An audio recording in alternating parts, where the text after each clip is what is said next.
মন্দিরের মাহাত্ম্য হলো এখানে দেখতে পাবেন 51 ফুটের শিব মূর্তি। এছাড়া গর্ভে গিয়ে রূপোর পাত দিয়ে মোড়া শিবলিঙ্গ আমরা দর্শন করতে পারবেন।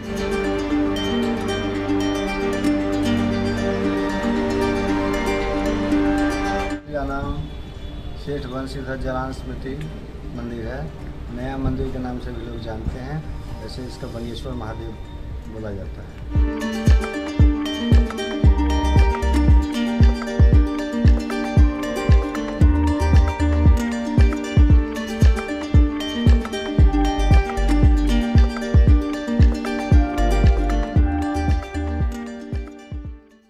নমস্কার বন্ধুরা, কেমন আছেন? আশা করি খুব ভালো এবং সুস্থ আছেন। ভ্রমণ চ্যানেলে আরেকটি নতুন ভিডিওতে আপনাদের স্বাগত জানাই। বন্ধুরা, আজ আপনাদের নিয়ে যাব আরেকটি নতুন শিব মন্দিরে। এই মন্দিরের মাহাত্ম্য হলো এখানে দেখতে পাবেন 51 ফুটের শিব মূর্তি এবং এখানে ভারতের দ্বাদশ জ্যোতির্লিঙ্গের প্রত্যেকটা মন্দির আপনারা দেখতে পাবেন। এছাড়া গর্ভে গিয়ে রূপোর পাত দিয়ে মোড়া শিবলিঙ্গ আমরা দর্শন করতে পারবেন। বন্ধুরা, আমি এখন আছি আহিরিতলা ঘাটে। আমি এসছি মেট্রোতে শোভাবাজার সুতনদী নেবে, ওখান থেকে 10 টাকা অটো দিয়ে চলে এসেছি আহিরিতলা ঘাটে।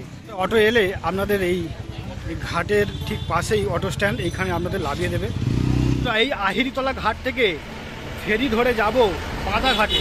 আপনারা যারা ট্রেনে আসবেন চক্ররেল ধরে শোভাবাজার আহিরিতলা স্টেশনে নেমে 5 মিনিট হাঁটা পথে আহিরিতলা ঘাট। আর যারা হাওড়ার দিক থেকে আসবেন তারা হাওড়া থেকে শালকিয়া যাওয়ার বাস বা অটো ধরে চলে আসুন এই মন্দিরে। বন্ধুরা, এটি হলো আহিরিতলার ফেরিঘাটের টিকিট কাউন্টার। এখান থেকে বাঁধাঘাট যাওয়ার জন্য টিকিট কেটে নেব। টিকিট কেটে এগিয়ে চলেছি লঞ্চের দিকে। একজনের টিকিটের দাম নিল 8 টাকা করে। এই যে লঞ্চটি দাঁড়িয়ে আছে, এই লঞ্চটি করে আজ আমি যাব আহিরিতলা থেকে বাঁধাঘাট। বন্ধুরা, লঞ্চ থেকে এই যে মন্দিরটি দেখতে পাচ্ছেন, আজকের আমার গন্তব্য এই মন্দিরেই।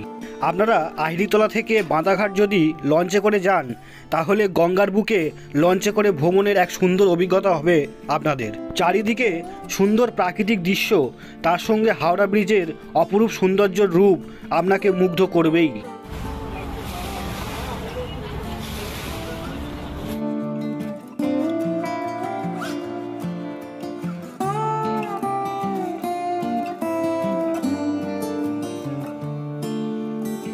বন্ধুরা, অল্প কিছুক্ষণের মধ্যেই পৌঁছে গেলাম আহিরিতলা থেকে বাঁধাঘাট।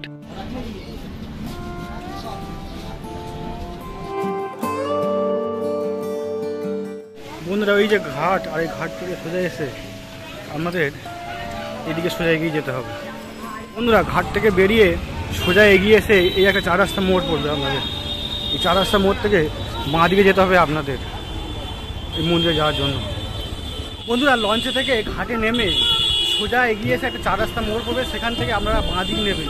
নিয়ে মাত্র 2 মিনিট মতন হাঁটবেন, হাঁটলেই আমরা পৌঁছে যাবেন এই মন্দিরের সামনে। দেখতে পাচ্ছেন মন্দিরে গিয়ে চলুন এবার মন্দিরে প্রবেশ করা যাক।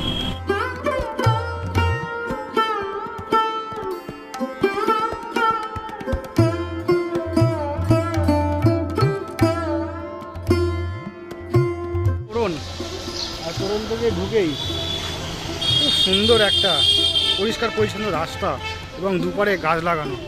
চলুন সামনে এগিয়ে যাই। বন্ধুরা, জায়গাটা দেখুন কত পরিষ্কার পরিচ্ছন্ন এবং শান্ত নিরিবিলি। তার সামনে দেখতে পাচ্ছেন কত রকমের সুন্দর সুন্দর গাছ এবং ফুল গাছ লাগানো হয়েছে।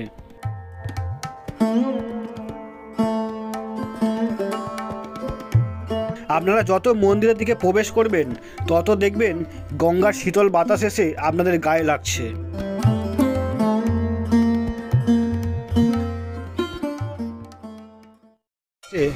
মেন মন্দির এখানকার, এই মন্দিরের মেন মন্দির। চলুন আগে মন্দিরটা আপনাদের ঘুরিয়ে নিয়ে আসি।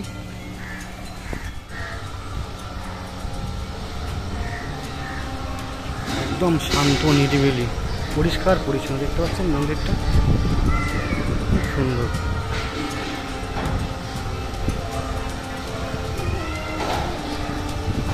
বন্ধুরা দেখুন, এখানে নন্দী মহারাজ বাবার দিকে আপন মনে চেয়ে বসে আছেন। এই মন্দির মহাশিবরাত্রির দিনে উদ্বোধন করা হয়েছিল। ফলে শিবরাত্রির সময় এই মন্দিরে আসলে বিশেষ বিশেষ পুজো আপনারা দেখতে পারবেন। এছাড়া এই শ্রাবণ মাসে বা প্রত্যেক সোমবার বা শিব পুজোর সময় এলে এখানে বাবাকে বিশেষভাবে আপনারা পুজো দিতে পারবেন। এই মন্দিরটির শিবলিঙ্গের বিশেষ বৈশিষ্ট্য হলো এই শিবলিঙ্গটি রূপোর পাত দিয়ে মোড়া।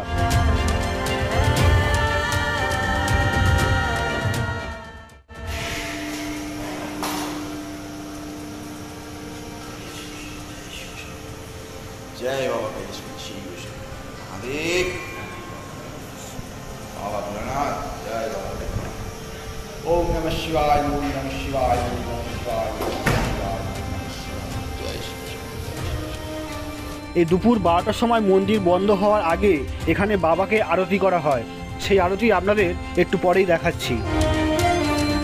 এই মূল গর্ভগৃহের পাশেই এখানে পরপর 4টে মন্দির আছে, দেখতে পাচ্ছেন।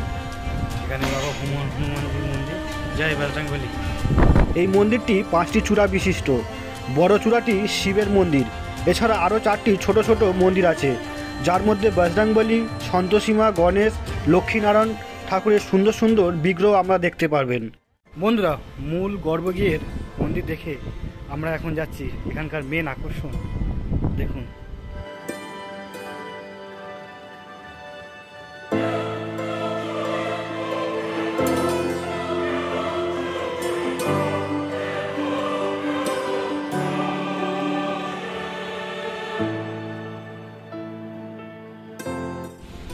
বন্ধুরা এই মন্দিরের পরিবেশটা দেখুন, কত সুন্দর, শান্ত, নিরিবিলি। আর এই সামনে একটা হাওড়া ব্রিজ দেখা যাচ্ছে, আর ওই পারটা হচ্ছে আড়িয়াতলা ঘাট, আর এই পারটা হচ্ছে বাঁধা ঘাট।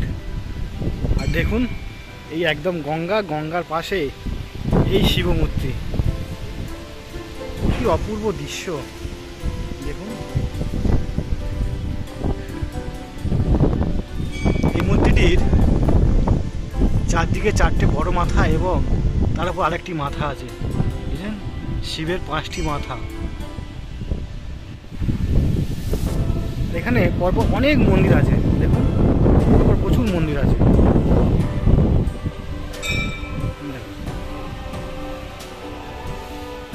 এত সুন্দর জায়গা।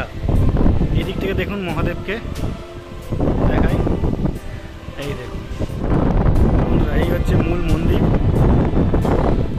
আর মূল মন্দিরের পাশেই ভোলে বাবা। দেখুন হালকা হালকা বৃষ্টি হচ্ছে, এত সুন্দর সাজানো গোছানো। মূল গর্ভগৃহের পাশেই প্রচুর মন্দির আছে এখানে।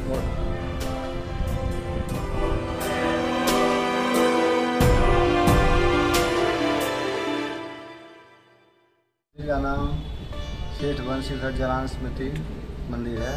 नया मंदिर के नाम से भी लोग जानते हैं। वैसे इसका बंगेश्वर महादेव बोला जाता है। इसके मंदिर करीब 70-75 साल पुराना है। और ये 2 नया मंदिर जो अभी राधे कृष्ण का राम दरबार में देख रहे हैं, ये पिछले साल भी बना है।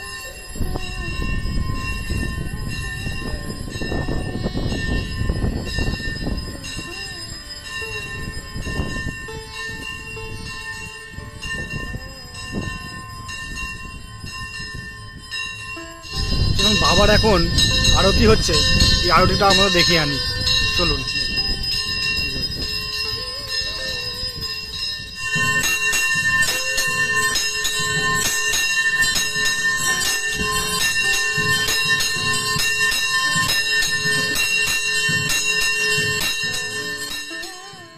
বন্ধুরা, মূল গর্ভে গিয়ে বাবার আরতি হওয়ার সঙ্গে সঙ্গে এখানে মোটামুটি যতগুলো মন্দির আছে প্রত্যেকটা মন্দিরে পুজো করা হয়। বন্ধুরা, এই মূল মন্দিরের ডান দিকে একটু এগিয়ে আসলে আপনারা দেখতে পারবেন সুন্দর মা গঙ্গার বিগ্রহ। তার ওপরে মহাদেবের লীলার সুন্দর সুন্দর বিগ্রহ আপনারা দেখতে পারবেন। খারাপ খবর হচ্ছে যে এই মন্দিরটা ঠিক পিছনেই ছিল আমাদের 12 জ্যোতির্লিঙ্গের শিব মন্দির। আর কিছু কাজ হওয়ার কারণে এই মন্দিরটা একটু বন্ধ আছে। এখানকার পুরোহিত বললেন আর 2-3 দিন পরে মন্দিরগুলো খুলে যাবে, কিন্তু আমি তো এসে দেখতে পেলাম না, খুব খারাপ লাগছে। আবার নেক্সট টাইম যখন আসবো এই মন্দির আপনাদের অবশ্যই দেখাবো।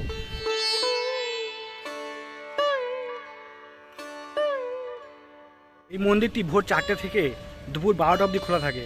এরপরে বিকেল 4টের সময় খুলে রাত 8টা অবধি খোলা থাকে। আপনারা যারা আসবেন 12টার আগে আসবেন অথবা বিকালে আসলে আরও খুব ভালো লাগবে দেখতে আপনাদের গঙ্গার পাড়ে। এই মন্দিরটি প্রত্যেক দিন খোলা থাকে, আপনারাও একবেলা সময় নিয়ে পরিবার পরিজন নিয়ে মন্দিরে চলে আসুন এবং ঘুরে যান, খুব ভালো লাগবে আপনাদের। তো বন্ধুরা, ভিডিওটি ভালো লাগলে একটা লাইক কমেন্ট ও চ্যানেলটি সাবস্ক্রাইব করে আমার পাশে থাকবেন। আর আপনারা জানেন শ্রাবণ মাস পড়ে গেছে, এই মন্দিরে একবার অবশ্যই আসুন।